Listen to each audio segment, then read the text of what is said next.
Happy 2026. Yes, we made it. Clock it. Welcome. This is Penplusbytes MIO Knowledge Hub podcast, your most authoritative platform where we dive deep into media and information literacy education. Can we address disinformation with new laws? Laws in and of themselves are not bad, but a bad law can be promulgated. So the law, if we say law is just supposed to give all of us a level playing field where we all can operate within certain barriers. But the low side of it is that a law can be done which would turn out to be a bad law because it would adversely affect those who it is supposed to regulate. I mean, key individuals in society have criticized the bill. Someone like Manuel has stated categorically that we should scrap this bill. Like, we shouldn't even look at it twice. Laws are not bad. Laws are right. But for us to address an issue, we need to address the issue from the basics, like from the foundation. So if you want to address the issue of misinformation, disinformation, let's start to teach people about what misinformation is, what disinformation is, what malinformation is, how to prevent or how to counter those things instead of pushing a law under their throat. We can critique the law as hard as we want, but also let's admit that we have a mis and disinformation problem, at least online. That much it is something we must admit. Right. When the ethical aspect fails, that is when the government jumps in with the law. When you are not being responsible on your own, after you have been given all the education, then now it is time to use legislation to get you to obey. Right. Because now we have gotten tired of begging you that be responsible. Once you refuse to be responsible, okay, then now we'll use the stick.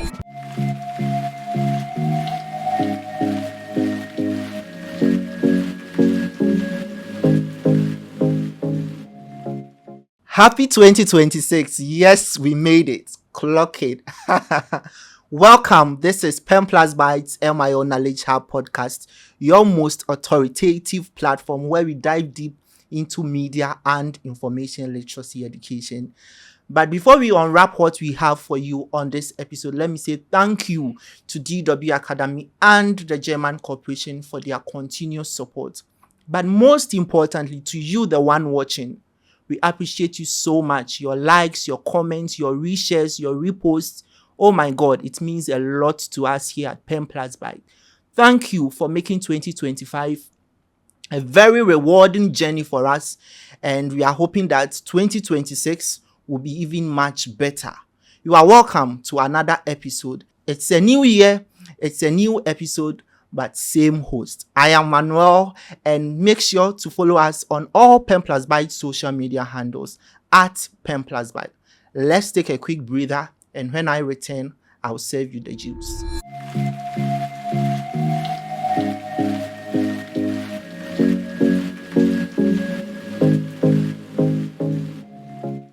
Right, this is still Penplusbytes MIO Knowledge Hub podcast, where we dive deep into media and information literacy education. Today, we are asking the question of, can we address disinformation with new laws? And so the title of this episode is, can Ghana address disinformation with new laws? And how do we strike a fine balance between regulation and freedom of speech? I've been joined by two amazing experts working in the field of information integrity to help us unpack the issues and find answers to this big question. Either we can address disinformation with new laws. I have Espar here. Espar is new to my podcast. Espar, you are welcome. Thank you, Manuel. Right. And I have Alfa also here. Alfa works with Fact Space West Africa as an editor. Alfa, you are welcome. Thank you very much. Happy to be here. Right. Feel at home. Today we are looking at addressing disinformation, and we are looking at the using laws as a means to address the issue of disinformation. But first and foremost, let me pick your perspective. What's your general take on addressing disinformation using laws? Thank you very much. And like you said, new episode, new year, and I think I'm a new guest to this, True. to this Right, program. right. So then let's put that also on record. The question, it's intriguing. First take is that do we have laws that are already seeking to address this issue that we are discussing? It is so. But have we even attempted to evaluate or take inventory of how effective those laws are? So then when we hear there are more laws coming, then you begin to ask those questions. Can we take stock? Can we properly do an evaluation to know how these other ones have been used, for which reason we are even trying to bring up new laws? Laws in and of themselves are not bad, Okay. but a bad law can be promulgated. So the law, if we say law is just supposed to give all of us a level playing field where we all can operate within certain barriers. All right. But the low side of it is that a law can be done which would turn out to be a bad law because it would adversely affect those who it is supposed to regulate. So that's why we discuss laws. It should be within a context. Is the law going to serve a greater interest, or is it going to actually become a hindrance to, in this case, freedom of speech, for instance? Freedom of speech. So laws are good. Can we use laws? Globally, it has been proven that there's only an extent to which a law can go to address particular issues. So for us, I think the first step would be to take inventory of which laws we already have, and then we can discuss as to whether the laws have been effective and whether we need more laws or otherwise. Right. Talking about taking inventory, let me just say that at Penplusbytes, we've done a review of the existing laws addressing misinformation and disinformation. We have the cybersecurity law, we have the electronic communications, and I think we have the criminal offenses, the 1960, right? And we've reviewed those laws and we realized that they are obsolete. They don't really speak to the issues, the current issues now, and so indeed we need some form of regulation, but as to whether it's serving the general good of society, that's the more reason why we are having this discussion. So Espar, you as a young person, you are always on social media. I'm sure you see all the things trending, you see some of the conversations taking place on some of these social media platforms. Do you feel we need a law? Do you feel it's another direction we should really look at in trying to address the issue of disinformation? Okay, I won't agree less with what he mentioned because the laws are there. The laws are to give us a level playing field. But even the people who are handling the law can tweak the law for it to work against us. But I was going to mention that about the Electronic Communication Acts and all those things.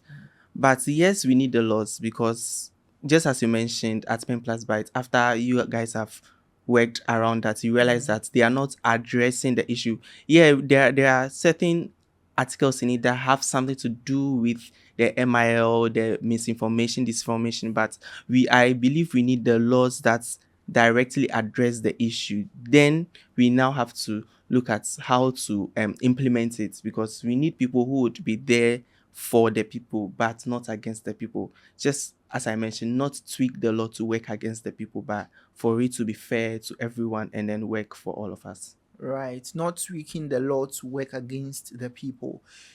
On that note, so the Ministry of Communications came up with a bill looking at addressing disinformation, hate speech, and the publication of other information.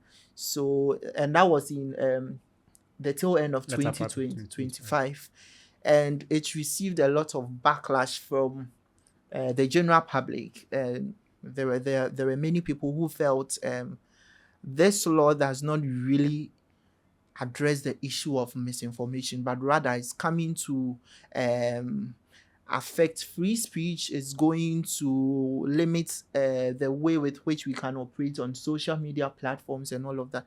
I don't know if both of you have had the opportunity to glance through the proposed bill, and what are some of the issues you are picking up from it? Okay, so the first word that I would make reference to is fear. Fear, because when people fear that a law is coming to clamp down on their freedoms, they protest. So most of the social media backlash you're talking about is people picking on maybe what they have heard the bill is seeking to do. So they are angry at it. But let's also be clear that the lawmaking process is not a joke. Even before a draft is put out, it means some expert had sat down to think through this. If we are lucky enough, they must have used international best practice.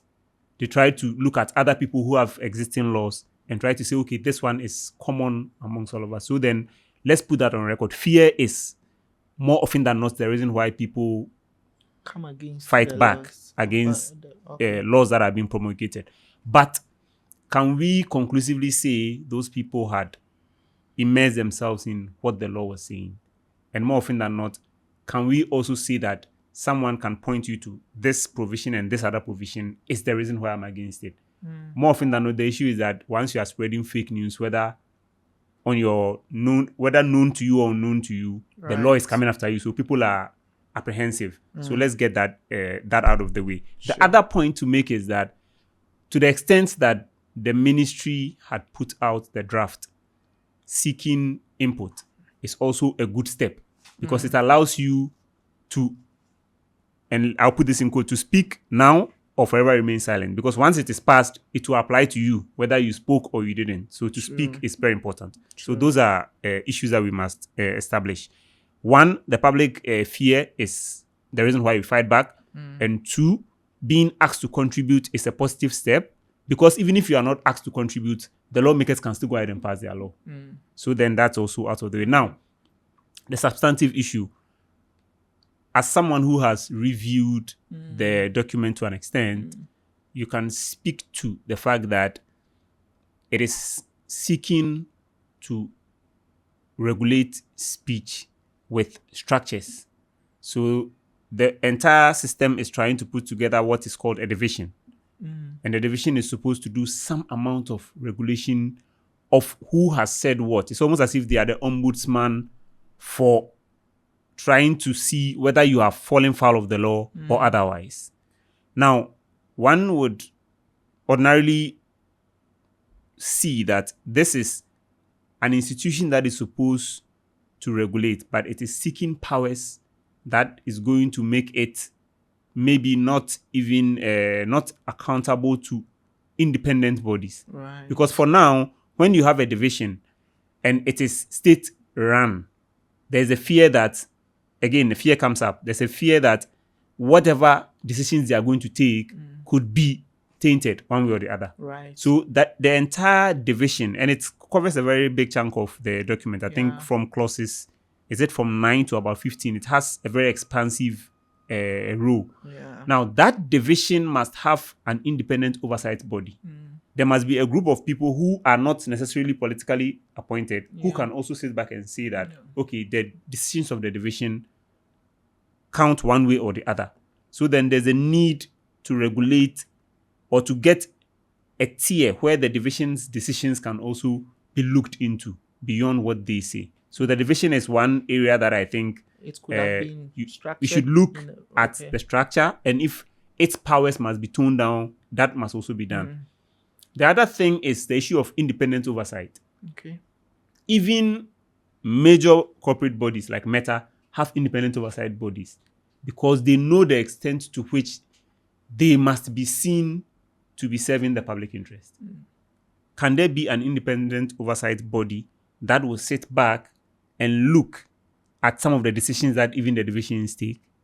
That is very important. That also allows the law to get experts who, quote unquote, come to the table with some independent thinking to be able to help make better decisions or forward-looking decisions. Right. So that's an area that I think must be looked at. For now, those are two areas that can be looked at or must be looked at, essentially. And I think that's a very important point. The division, which is being established by the National Communications Authority. Right? Espar, I don't know if there are some reservations you have concerning the proposed bill. For us to be able to achieve this, fight against disinformation, misinformation, malinformation, we need a first step, and that is putting the law together. And obviously, all the authorities that I follow speak for the bill. And as he mentioned, it's an opportunity for us to Wow, also... they speak for the bill? Yes. The current bill? Yes. Oh, that's That- interesting. All right. But maybe to cue in, part of the reason why I believe people agree with the bill essentially is that we have a misinformation problem in the this country, especially Yes. online. And people are like, we must start from somewhere. We must ensure that people, even if they are not directly being affected, have it at the back of their mind that there are consequences to what you say and do online. Right. So the understanding is that this bill is in to do just that. But of course, when you don't look beyond the surface details, then you may run the risk of thinking that it is good, but it may negatively affect. But the understanding is that there's a problem. Right. So if the law is come to solve that problem, then why not? Let's support it, but make the law better. Yes. Right. Yeah, So so as people time critique goes it. on, you amend it and Becomes then work better. on the Right. ones that are not. And I mean, key individuals in society have criticized the bill. Someone like Manasseh Azuri has stated categorically that we should scrap this bill. Like, we shouldn't even look at it twice. One more reason is that when you look at the kind of licensing it's requiring from media owners and journalists and all of that, it's saying that each year you have to come for some form of clearance, Yes. certification Yeah. before you can operate and all of that. And I mean, you guys are media people, right? And imagine Having to go through you the have processes. to go through all these processes just because you want to do your work. Where does media freedom come in? Where does independence of the media come in? So That's Ve- just yeah. that's just by the way for us to think Yeah, about Espar saying for him he goes, but I mean that's Oh, your opinion. No, the and I fact don't is fault you. the fact is everyone has everyone have a reservation, like some kind of something a about it, reservation. yeah. But let's look. This is the first step, and it is coming to help. So as we go on, we work on the potholes that we realize needs to be fixed. Right. So if we are saying let's scrap it, so doesn't mean we are allowing people to do whatever. Media freedom and everything is there. So just as every year you have to now come and renew your license or something, Yeah. they can do it 5 years span or something. Or let's start now when we realize that, okay, every year people are always choked at the office, like when we are doing our NHIS registration renewal and all those things. Then, okay, let's amend this part and then make it better. Who knows? We are in a digital world or a technological world where they can put in place digital systems that maybe you don't have to go to the office. You just have to fill in some things online and then they review and then get back to you. So there are so many ways to kill a cat, but we need to start from somewhere and then we are able to go. Because media freedom, freedom of speech is something people are really, really abusing. Because even on the traditional media, there are people who would be on traditional media and say anything they think of saying just because they feel like they have the freedom of speech, and it is not right. There are little ones on the media today. Like I know people who turn on media every day and they insult, like they literally insult, and there are little ones that are watching, that are following. And you feel having a law to guard or to prevent people from speaking is the right way. I think it's not Well, guard I or think- prevent people from speaking. It's to monitor them and then prevent people from saying things that are not right to be said on the air. Well, that is very debatable because I mean, who determines what is right? This is a bit wishy-washy, but let's move on to some other discussions. So to have a take on that Okay. with respect to media freedoms, when you see clauses in there asking that media organizations should set up fact-checking desks, for instance, that is extra cost to your operational your operations. Yeah. Because I'm running a media organization that is strictly doing reporting. We are reporting what is in the news. And there's a certain insistence somewhere that I must necessarily have a fact-checking desk. if that is not my a priority for me, am I going to be compelled? And how is that compulsion going to be like? Am I going to be compelled to set up a fact-checking desk? It even gets worse for fact-checking organizations when you tell me that I must come for annual renewal of some license. So then it's almost as if I'm going to be put to a certain set of standards. Yeah. Now, here's the point. Fact-checking in Ghana started maybe 2019-20, all the way now. It has evolved over time. So there are principles that fact-checking organizations actually run on. True. Now, I know of all 3 fact-checking organizations in Ghana. They are all signatories to the International Fact-Checking Network, IFCN Code of Principles, which is Fact Check Ghana, Fact Face West Africa, and then Dubawa Ghana. Now, these are standards that we hold ourselves to and that we aspire to. Now, is the government now going to, by this law, are they going to draw new standards?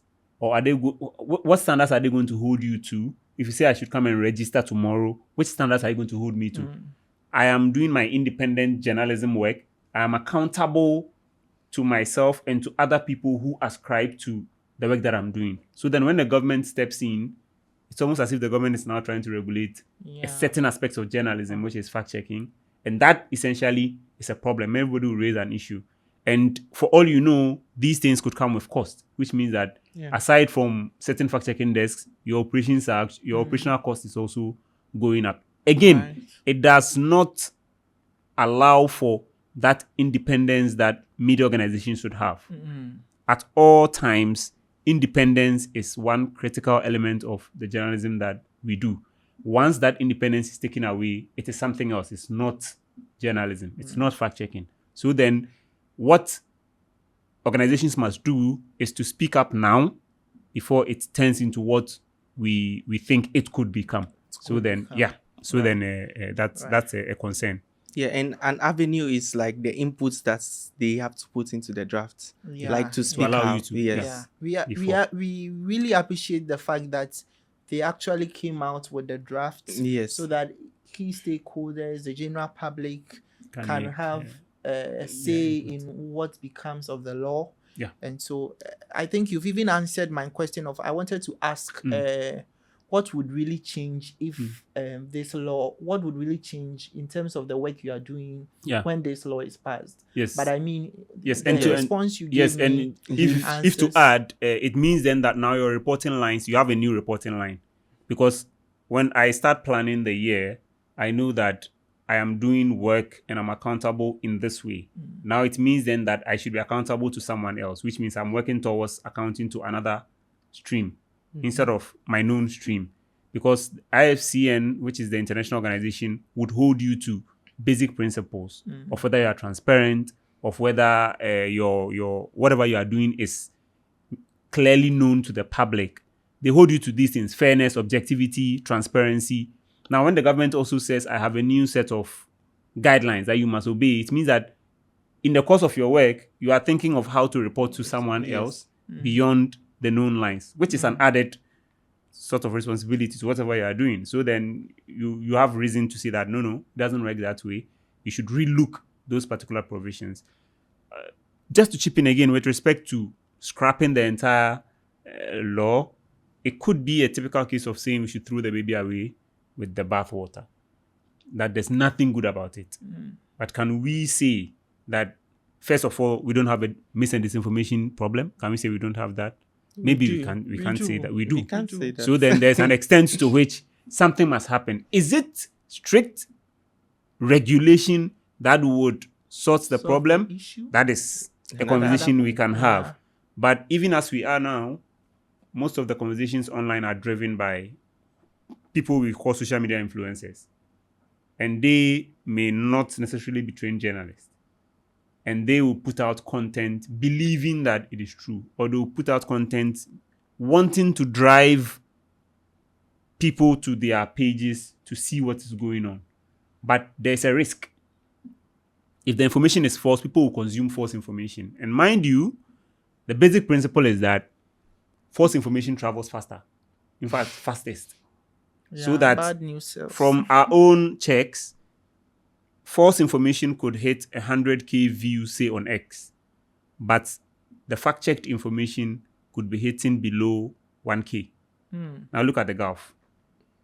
So chances are that those who have consumed the false information would not have seen the verified fact-check, information. yeah. The worst part of it is that with our current social media landscape, information is actually shared across platforms. So that you may have seen the trending video on X, but it may have started from TikTok. Someone would have shared on Facebook. Someone on WhatsApp, you don't even know who has had access to it. So Forwarded these many are times. forwarded many times. These are the dangers that everybody is trying to cure. So we can critique the law as hard as we want, but also let's admit that we have a mis and disinformation problem. At least online, that much it is something we must admit. Right. I appreciate those submissions.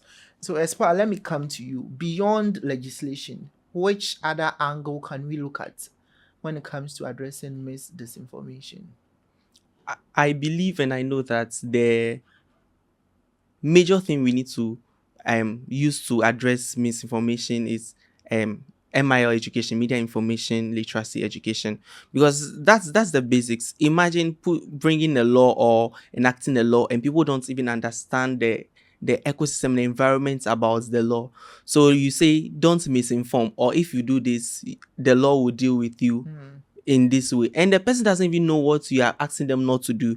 So if we teach people how to fact check information, how to check the source, how to ensure that any information they are putting out there, it's well thought through, then we are attacking the main issue, or we are dealing with the main issue, like reducing or fighting against false information. And one thing I would also say is it's good, like I would thank Penplusbytes, Ghana Facts, and then Facts Space do power for pushing the information and then helping people to be educated, know about the MIL ecosystem, the information disinformation, malinformation ecosystem, how to be able to fact check information. So these are works that are already going on. I'll also add that platforms accountability. So let's say Facebook, X, they have words in the system that when someone puts that word out, they flag it.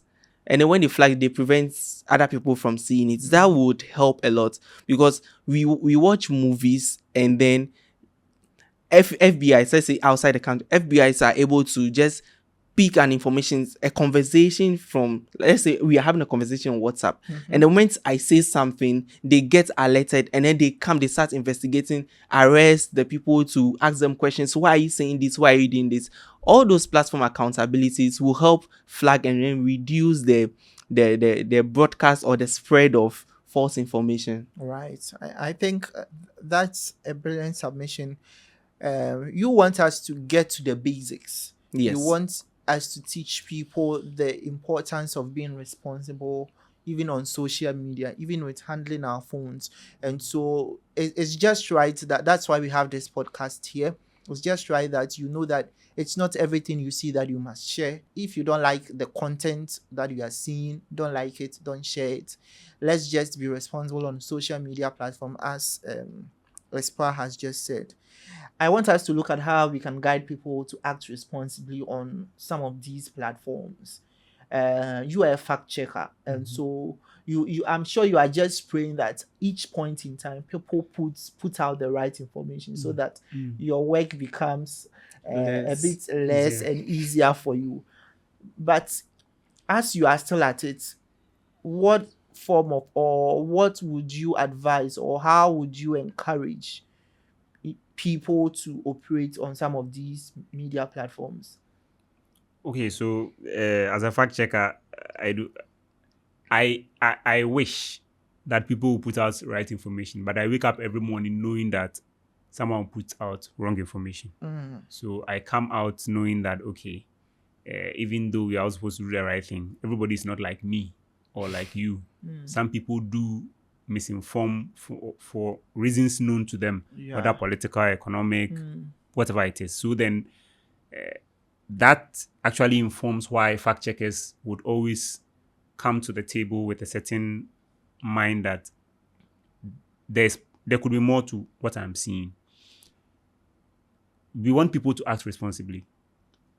Mind you, and with Espar's point about MIL, what MIL is doing is appealing to your conscience that know what is right and do what is right.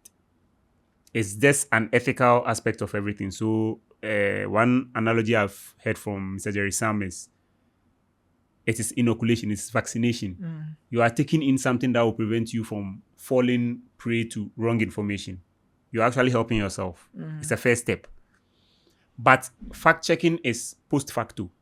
When the harm has been done, when the person has come to spread the wrong information, now I'm trying to correct it. So what fact-checking does is that it is trying to get you to understand that you see this that is happening, there is more to it. It's not exactly what you are seeing. There's more to it. There is more. That is the first part of it. So when the ethical aspect fails, that is when the government jumps in with the law. When you are not being responsible on your own, after you have been given all the education, then now it is time to use legislation to get you to obey. Right, because now we have gotten tired of begging you that be responsible. Once you refuse to be responsible, okay, then now we'll use a stick. Right. So then that is the issue. Now, how a person can ordinarily be responsible online? From my experience as a fact checker over these years, the first thing is that never be in a hurry to share. Never be in a hurry to share. Never. At no point. Don't think you are doing somebody a favor by sharing. You may end up actually being the one who is creating or deepening the problem. So don't be in a hurry to share. Always check, cross-check, recheck as much as possible. Ask yourself basic questions. And these are things MIL would always tell you. Ask the basic questions. Who is saying this? Is any other credible person saying the same thing? Why are they saying it? When did even what they are saying happen? Those basic things are actually important now because there is what experts call democratization of media. Anybody can be a publisher. Once I pull a Facebook, I start a Facebook Live, I'm potentially a publisher. Because whatever information I'm saying could be heard by, and the worst part is when you go viral. So then you must at every point not be in a hurry to share. You must check, recheck, and cross-check whatever information you are putting out. And then finally, you must make it a point whenever you've come across credible information to share that.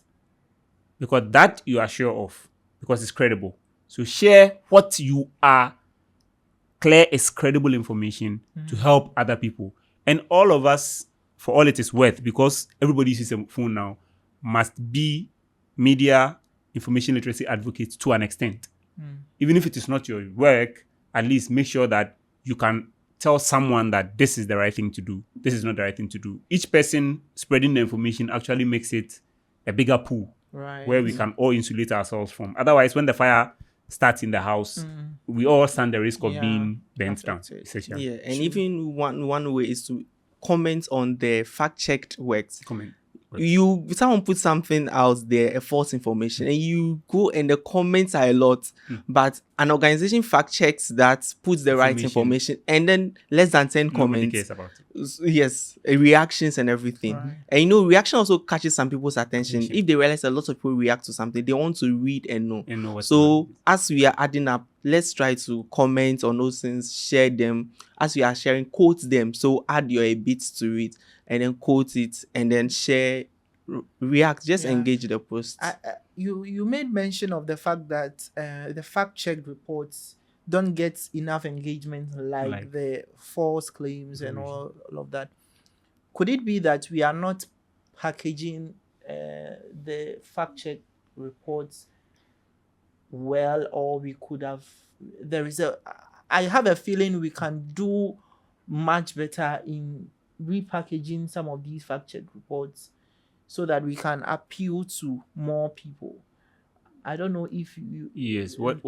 From your field and the kind of work you do, some of these conversations have come up. So this is a very valid critique that has come Okay. with respect to fact checks, because fact checks are the process of producing it is the same way the process of consuming it. It's laborious. So it's like you have to try to understand from one step to the other, to the third, to the fourth. But main news stories are just giving you the information. What's happened. This is what has happened. That's- This the implication. But the fact check story is telling you that this is what has happened. But hold on, that's not much of it. But what I agree with and what we have agreed with is that the packaging of the content, we must think through the packaging and be more innovative. The wrong information could be just one image. But guess what? The fact check report could be 12, 13 paragraphs. And the 12, 13 paragraphs, if the AI is supposed to summarize the reading time, it could be 9 minutes. Now, imagine reading something for 9 minutes just to understand that an image is wrong. That's work for somebody. Why should I take 9 minutes of my time reading to understand why it is? But again, the fact-check reports are also packaged and put there not for today, but for later. Because one day someone will come looking for that information and realize that, oh, there's actually some information that has actually cured this anomaly that we are facing with. Right. People have said that if you have to present your fact checks, make sure you are using more visual cues. There should be more. You should try to use more videos to tell fact check story. There shouldn't be only read, because people cannot consume that much. Our attention span is now very low, so people cannot consume too much of hard stuff. So can you put your fact checks into other content pools? Can you make it more pictorial? Can you make it more video-like so that I can watch a 30 seconds video and then be convinced that I understand this issue rather than having to read a 9-minute script? That's work. So then the packaging, like you said, is absolutely true. Let's ask ourselves, even beyond, most fact checks are English. Yes. That's another angle. Most too. fact checks are English. Now ask yourself, that auntie who forwarded that message, if you send her a link to the story, you've not done anything. The work has not even started. Because she needs to hear in her own language why what she shared was wrong.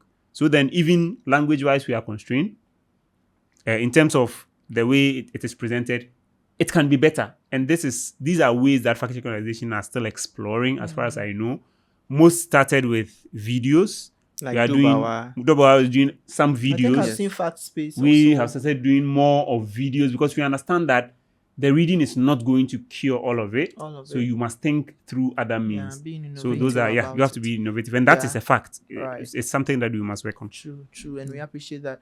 Espar, do you have some practical ways to help young people stay safe online? Earlier, we spoke about checking the source, knowing when the information even came about and all those things. But one thing I want to add is think about it like this. Are you adding value to what is there, what is happening, or you are just talking based on emotions? Because if you're adding value, it means you have done the necessary checks. You have checked the source, check other sources to see if the information is right. And then you are commenting, okay, this is wrong. No, this is how it's supposed to be. This is what the person said. Or what the person said, this is the meaning based on, what I read on Dubawa, what I read, you're adding value. But, they said someone said this, and you are just adding emotion. Hey, why did the person say, or you see, and a lot of people get to thrive or move on their emotions based on critically analyzing the whole issue. So just to put everything together, make sure you add value to it instead of working or acting on emotions. Because the checking of the sources and all those things had already been mentioned. So you check the source, you check the author, you check the dates, you try to read beyond the headline. And one thing is they like using news cards. What is that? News card. You see what they do most of the times on social media, the news platforms. So they'll put the person's picture and then add a quote. Okay, picture quotes. Yes, Okay. news cards. They like using it. And the moment you see news card, people act on it. So let's try to maybe read beyond the news card, because most of the times when they also put the news cards there, they add the text to it, like a link to the website, but we don't. Yeah. Yes. So beyond the news card, or beyond the headline, let's try to read and get to know about it. So when you see something somewhere, at least check somewhere else to see, oh, is it the same thing, or someone is having an opposing view, and then you get to feed yourself with the right information and know what the value to add to it. So Right. if you won't add value, just leave it like that. Right. Thank you so much for that submission. This is still Penplusbytes MIO Knowledge Hub podcast, where we dive deep into media and information literacy education. Alpha, let me come to you for your closing statement. Today, we've looked at addressing misinformation. We've asked ourselves the important question if we can use laws, or we can use laws in addressing the issue of disinformation. I want your final take. Okay, so essentially, digital rights are human rights, and everybody operating online. Remember that if you have a social media account, if you use any of the messaging platforms, essentially you are exercising a digital right, because those things are digital platforms. You have a right to the way you use it, but also remember that you must have a responsibility tied to that right to use it. That is why anybody can have something that we can all use, but that if you use that thing to harm someone else, it becomes illegal or it becomes a crime. So we can all have the same thing, but that's the way you use it is what makes it a criminal issue or not. With respect to digital platforms, we cannot run away from the fact that it is a very big playing field. And how you play there will decide whether you are making a case for a law to be promulgated to deal with how we use those platforms. So once all of us agree to be responsible, essentially we are saying that we don't even need too much laws. We would regulate ourselves. We will I like be that point. each other's Yeah. will be each other's keepers. Yeah. But to the extent that other people are engaged in other ways which are result in misuse and abuse of platforms or of the digital channels, we are calling for laws. Right. Now, when these laws are also brought, the first thing is that let's not run all of it out, but let's also realize that maybe we should engage more with it and understand what it seeks to do. Once we get that understanding, we will be able to make informed choices. Again, let all of us be media and information literacy advocates. It is one sure way of insulating ourselves from all other people who don't want to be advocates. Thank you so much. Yeah. Espar, let me pick your final thoughts on this topic, or generally sum it up for us. Okay, laws are not bad. Laws are right, but for us to address an issue, we need to address the issue from the basics, like from the foundation. So if you want to address the issue of misinformation, disinformation, let's start to teach people about what misinformation is, what disinformation is, what malinformation is, how to prevent or how to counter those things, instead of pushing a law under their throat or pushing a law to regulate what they are doing. So let's invest more on MI education. Literally, I've had conversations where people were like, it's time we even add it to our curriculum. Not maybe as part of a subject, but as a subject on its own. Standing subject. And with that, by the time they get to the kids get to SHS or even GHS, they know the basics and everything. And then we have started fighting. Then it will be like we have started fighting the issue from the grounds. So my last words is, let's educate ourselves. Let's not push laws under our throats, or you try to use laws to fight certain things. Education is the best thing. Like, it prevents us from harm. So let's educate ourselves and also be an MIO advocate, because it is good. Add value and don't act on emotions. Right. Thank you so much for that. I like your submissions. And one thing Alpha said was that if we all are being responsible, then I don't think we even need too many laws in trying to address the issue of mis and disinformation.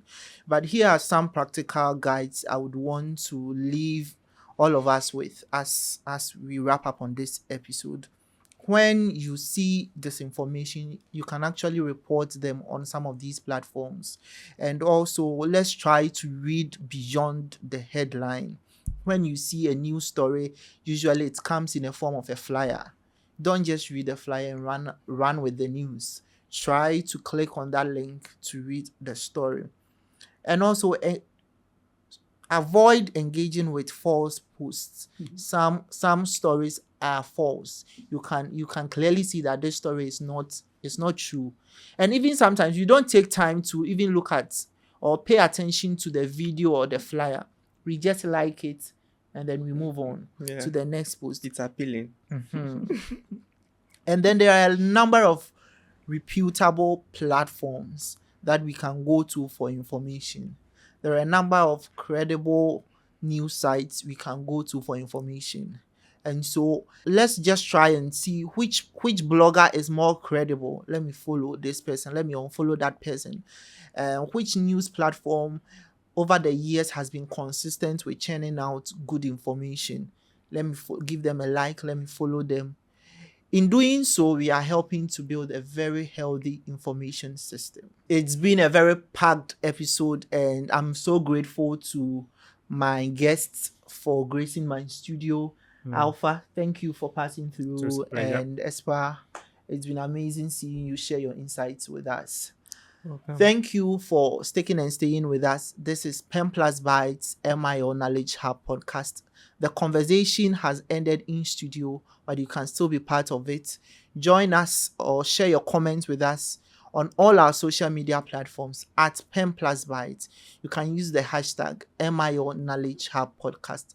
Let me also say thank you to DW Academy and the German Corporation for their continuous support. See you another time. Bye-bye.